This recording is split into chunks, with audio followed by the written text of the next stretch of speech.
Hello everyone, it's me Uncle John. Today I am going to read S5 5066 Junie B Jones is Captain Phil Day. Chapter 5, Event Number 1. Captain Phil Day to the rescue, Captain Phil Day to the rescue. I shouted my loudest, and I zoomed all over the place, my cape filled in the air behind me. Those things are marvelous, I tell you. I ran in and out of all the children. Then all of a sudden Mrs. grabbed the back of my cape and she held it very tight. I looked back at that woman. Yeah, only here is a problem. I can't fly to the rescue and my cap is crumpled. I said, Junie B, please, you need to settle down. No one needs rescuing. I blew the whistle so we can start the first race. Just then, the room 8 teacher blew her whistle too. First event between room 8 and room 9 is going to be a team relay race. Since both of our classes have 18 children today, everyone will get to run. After that, Mrs. made a line in the grass where the race would start. Then she told us the rules. Each team will line up behind this white line. The first person in line will run down to the fence, come back and tag the next runner. The race keeps going on like that until everyone in the line has run.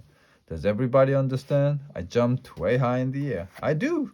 I understand perfectly, perfect, 'cause I'm Captain Field Day, of course. After that, I hurried to my bestest friend named Grace. You go first, Grace. You're the fastest runner in the kindergarten, and so you have to be at the front of the line. I grabbed the Grace's hand and I pulled her to the front. Only too bad for us, because Charlotte was already standing there. No cuts, she said. I was here first. I crossed my arms at that girl. Yes, I know that Charlotte, but I'm Captain Phil Day, and Captain Phil Day says that Speedy Grace needs to go first. So move it, Missy. Charlotte stamped her angry foot. No, I was here first. I told you, she said real snappish. Just then Grace smiled at Charlotte very nice and she whispered a secret in her ear. And then what do you know? Charlotte backed right up. And she let Grace go first. Wow. How did you do that, Grace? What did you say? The Grace Eater shrugged. I just said the words, please. I tapped on my chin. Please, huh?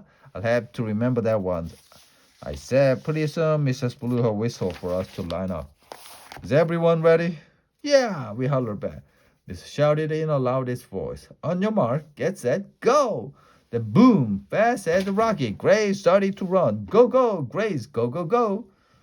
Shouted room 9. Grace jumped to the fence and back again. She tagged Charlotte on her hand. Go, Charlotte, go. Shouted room 9. We're winning. Charlotte tagged the girl named Linny, and Linny tagged Jamal Hall. Jamal Hall tagged the boy named Ham, and Ham tagged the Polly Allen Puffer. Then over room 9 kept on tagging each other until finally there were just 3 more runners to go. The names were Ricardo and Junie B Jones and Crybaby William. Ricardo made his noises like a race car. Broom, he said. Then all of a sudden he got tagged, and he took off running. Me and William watched him go. Ricardo runs fast for a very cowboy butt. I said, kind of proud. William pulled on my cap real urgent. He whispered a secret in my ear. I'm not good at this, Junie B. I'm not a fast runner. I patted his slowpoke little head. Do not worry, little William. I am Captain Phil Day, remember? I will save the day. I will run so fast you'll even be able to walk probably. Just then Ricardo came running back. Here I go, William. Here I go, saving the day. Watch me. I shouted. Ricardo took my hand. I took up as fast as the rabbit. Then I kept on getting faster and faster. I turned around at the fence and I started running back. Only all of a sudden, better terrible thing happened. It's called the oh no, my shoe fell right off my foot. It went way high in the air. It ran after its speedy kick. The man shouted me to stop. Yeah, only you don't even have to worry, people. I hollered. Won't take me very long to put this back on, 'cause good news. Picked it up, wrapped it all around. Velcro. After that, I put it back on a jiffy and zoomed right back to William. I tapped him on his hand. Only that boy just kept on standing there. Go, William, go. Shook his head no, and he pointed at roommate. They were jumping up and down and dancing all around. 'Cause guess what? They already won the race. Chapter 6. Losing Loop 9 was not a good sport to me. They kept saying it was my fault we lost the race. I stamped my foot at those people. Though it's not my fault, I said back. My shoe flied off, and so what am I supposed to do? Run in my sock foot? Minnie Jim got close to my face. Yeah, you lonely bird. That's exactly what you're supposed to do. You're supposed to run in your sock foot. I thought Betty heard about that. Well, what do you know? It looks like Captain Phil Day has Learned a little something here. Room 9 did a groan. I backed away from them real careful, or else they might tackle me, possibly. I backed all the way to Mrs. They're mad at me, I said. They're mad because I lost the race. Mrs. ruffled my hair. It's not your fault, Junie B. You sure came off by accident, and besides, field day is not about who wins or loses. Field day is about having fun. I hang down my head. Yeah, only what's so fun about losing? That's what I would like to know. Just then Mrs. made an announcement.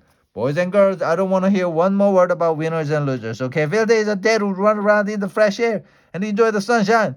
You came out here to have fun and get some exercise. And we're not going to care one little bit about who wins or who loses. As soon as Miss walked away, Utelma skipped up next to me. Room 8 is winning, she said real skilly.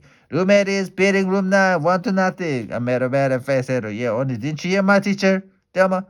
Room 9 doesn't even care who wins and loses. Room 9 just came out here to run in the air. So ha ha on you. Yeah, yeah, yeah. Then all of those people gave me a high five because I made a good point. Apparently, pretty soon the room 8 teacher blew her whistle again. The next event will be the softball throw. Unlike the relay race, this contest is not going to be a team event. The softball throw is for anyone who wants to join in. If you'd like to see how far you can throw the ball, please form a line behind me. Polly Allen Puffer was the first one in line. I'm a good thrower. I'm probably the best thrower in room 9. In fact, Lenny lined up next. I'm a good thrower too. Me too. Just then Crybaby William pulled on my cat because he wanted to whisper again, that's why. I'm not good at this event either. I don't have to do it right, Captain. I don't have to throw the ball. I put my arm around his shoulder. No, you don't. You don't have to worry about this at all, William. Polly Allen is going to win this thing in a breeze for us. Just then a boy from room 8 jumped in line. Thelma did a loud squeal. Ooh, it's Strong Frankie. Strong Frankie is the strongest boy in kindergarten. She's very thrilled. All of us looked at him. Strong Frankie made a big arm muscle. Was largish and roundish. Thelma cheered and cheered. Go strong Frankie, go strong Frankie, go strong Frankie, she hollered. I tapped on her. You're getting on my nerves. Madame, I said. Thelma giggled in my face. That girl, isn't it? Will I tell you? Just then Mrs. clapped her hands together. Okay, everyone, we are ready to begin. The first person to throw the softball will be Polly Allen Puffer from room 9. We only have time to give everyone a try, so do your best, okay? Polly Allen Puffer did a big grin. I only need one try, he said. I've been throwing softball my whole life. He picked up the ball from the ground and he wound it up with all his might, and bam! He threw the ball as hard as he could. Only too bad for room 9 because he didn't actually aim that good. And the ball went straight down into the playground, made a round hole in the dirt. Room 9 stared and stared at that thing. Bummer, I said. Bummer, said Minnie Jim. Bummer, said Charlotte. Polly Allen Puffer jumped up and down, real upset. I need another try. I need another try, please, teacher. Please, please, he said. But Mrs. gave him a pat on the back, and she moved him out of line. I walked over to my bestest friend named Grace. He blew it, I said, very disappointed. Polly Allen Puffer blew it for our team. Yes, said the Grace, just like when you blew the relay race, Junie B. I made squinty eyes at that girl. Thank you, Grace. Thank you for reminding me, I said. You're welcome, she said back.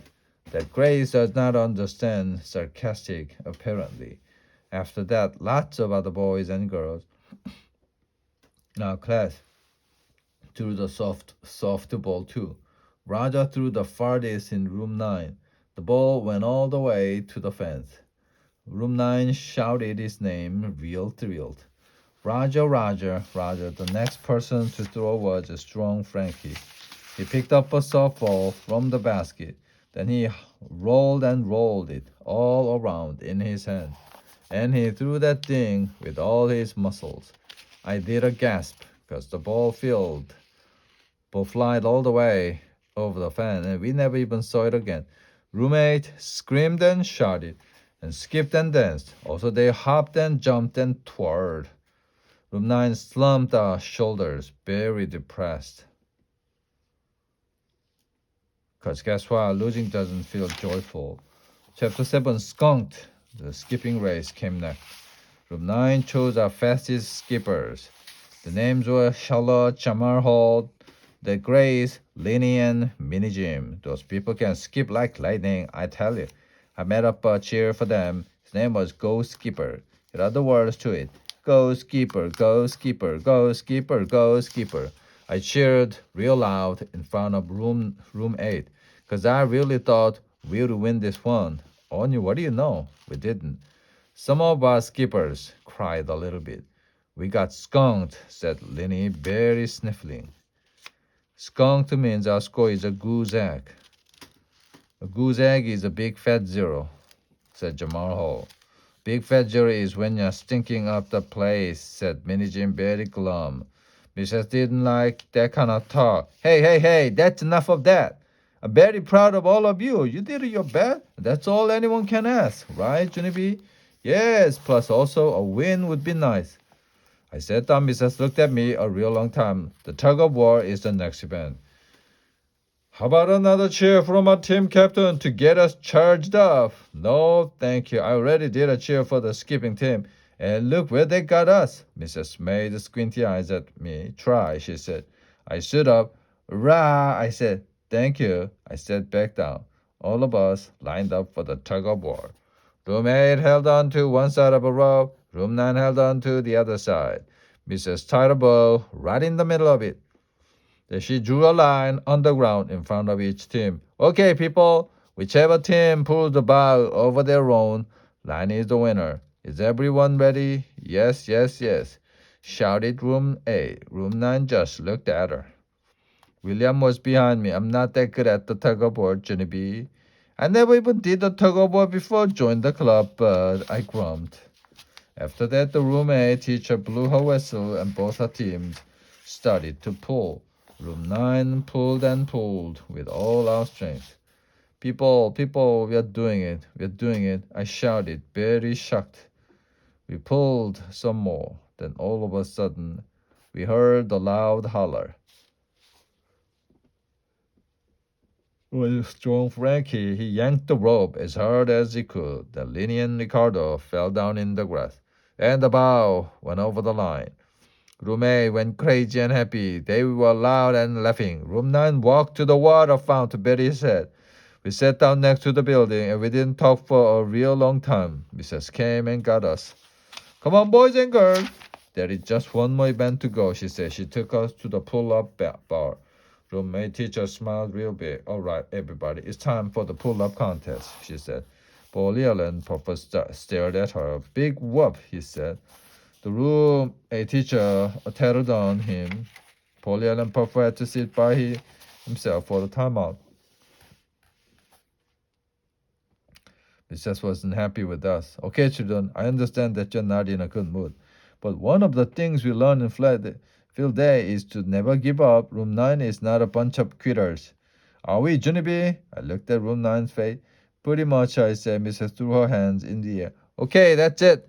I'm not gonna take no for an answer. There must be someone in room 9 who has the spirit to keep trying. Which one of you children has the courage not to give up? Huh? How about you, Jamal? Will you try to do a pull-up for the team? She asked. Paula pulled his shirt up over his face so no one could see him. I believe that's a no, I said. Mrs. looked around some more. Grace, how about you? Will you try to do a pull-up for us? No, I can't. I really can't. I'm only strong in my feet. I'm not, yelled a loud voice. I'm strong all over my whole body. Room 9 turned around. It was a strong Frankie again. He made another arm muscle at us. I stamped my foot at that guy. Stop doing that, Frankie. Stop tooting your own horn. Because that's not even polite. And anyway, room 9 has strong people too. We have people who can do a zillion pull-ups. In fact, so there are strong. Frankie crossed his muscle arms. Like who? He asked. I put my hands on my hips. Like lots of people, that too. Like, just then a boy from room 9 raised his hand a teeny bit. Like me, he said. Then he walked right up to the pull-up bar. And he stood there all by himself. I did a gasp. Then the other children did gasp too, because, what do you know? It was William. All of room 9 kept on staring and staring at that boy. Look at his little arm, whispered that Great. Where is his little muscle, do you think? William doesn't have any little muscle, said. I've seen the wind blow him down on the playground. Yeah, said Roger. William doesn't even know what a pull-up is. I bet our team is going to look worse than ever. Mrs. snapped the angry fingers at us. That woman has ears like a hawk. Strong Frankie went first. Roommate teacher lifted him up to the high bar. Then quick as a wing, he did a loud grunt. He pulled his chin right up to the bar. One! I hollered roommate. Strong Frankie did not grunt. Then he pulled himself up again. Two! Shouted roommate. After he just kept right on going, Strong Frankie kept grunting and pulling, and roommate kept on counting 3, 4, 5, 6, 7. Wow! Dropped down to the ground. 7. Strong Frankie did 7. Room 9 sat down in the grass, real gloomy, because William was next, that's why. We covered our eye and picked through our finger. Mrs. lifted him up to the pull-up bar. Was not fun to watch because William just kept dangling and dangling up there. And he didn't even move a muscle. Pretty soon, room 8 started to laugh, was loudish and minish. I made a face at those people. Hey, you want a piece of this? I shouted real mad. Mrs. snapped the fingers at me again. All of a sudden, William kicked his legs a little bit. He kicked them again, and wow, wow, wow, his chin went right up to the bar. That's not even the best part, because as soon as he came down, he went right back up again. I springed up from the grass. 2, William, you did 2 pull up. You didn't even grunt. I hollered very thrilled. William went up again. 3, William, you did 3. After that, all of Rumna springed up from the grass too. 4, William, 4. We shouted. 5, William, we shouted. 6, we shouted. 7, 8, 9, 10, we shouted. William dangled for a little while longer. Then he kicked his legs. One more time. And what do you know? 11. He was the happiest day of our whole entire kindergarten. When William dropped down, all of room 9 piled on top of him. William, you did it. We hollered, real joyful. Pretty soon we heard a muffly voice. Get off of me, I think. So when all of us got up and we stood William on his feet.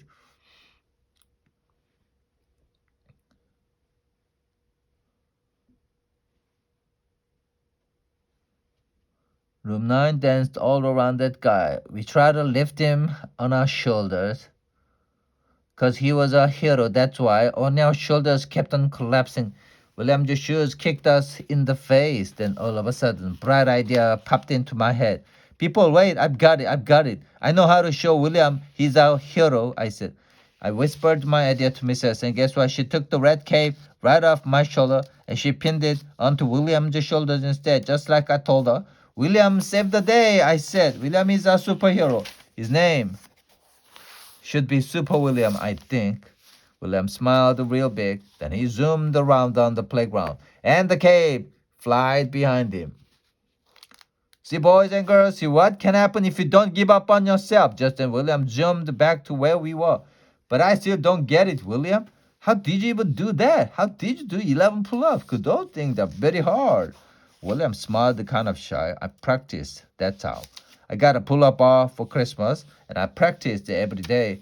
Just then, William's daddy came hurrying over, and he put Super William on his shoulders. All of us marched to room 9. It was like a happy parade. And here's another happy thing. Our families came and ate cookies with us, and they were proud of how we did. My family hugged me very much. Then my grandma Miller hugged the Super William too. And Grandpa Miller flew him all around in the air because William loved that cake. I tell you. And so guess what else? I didn't even ask for it back. Not for the whole rest of the day. This is being nice of me, I said to just myself.